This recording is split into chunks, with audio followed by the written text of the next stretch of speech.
Today I want to talk about LGBTQ students and how to support them in higher education.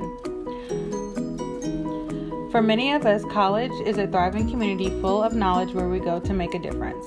College is said to be a place where you can tap into a deeper part of yourself and be who you've always been meant to be. But is this true for all students that attend higher educational institutions who do not identify as heterosexual?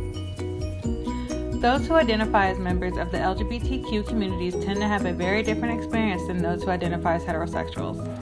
Going back in history to present date, ever since the Stonewall Riots of 1969, the month of June is celebrated by the LGBTQ community. The Stonewall Riots were a series of spontaneous violent demonstrations by members of the gay community against a police raid that took place in the early morning hours of June 28, 1969, at the Stonewall Inn in New York City. Over 50 years ago, there was absolutely no support for the rights of LGBTQ members by the public, and now today we have moved to accept same-sex marriages in all 50 states since June 26, 2015. Even throughout the years of fighting for the rights of LGBTQ members, one important factor goes overlooked, that is, our LGBTQ students on college campuses.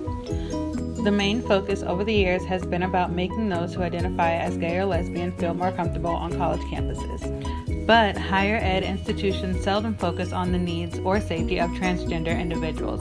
Those who identify as transgender and are minorities are more likely to experience higher rates of harassment and violence acts against them than those who are white and transgender.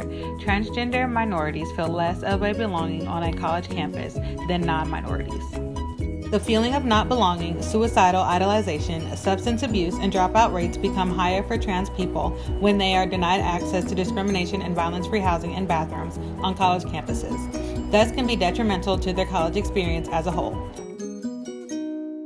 Why does this matter in higher education? Because members of LGBTQ communities are students, and our pledge to our students is to create a safe place free from harassment, discrimination, and violence from anyone. We are to judge the character of a person and not their outer or inner differences. How do we make campus environments better for the LGBTQ community? First, we have to put aside our personal biases. Then we have to provide genuine support and mentoring for our students. Next, we have to be more intentional with LGBTQ issues and programs on college campuses. Thank you for your time. With these suggestions, I hope that members of higher educational institutions can better understand the importance of providing equal housing and safe spaces for members of the LGBTQ community on their campuses. My name is Laurel Spurgeon, and this video serves as my submission for the 2019 Jim Rhatigan Fellowship.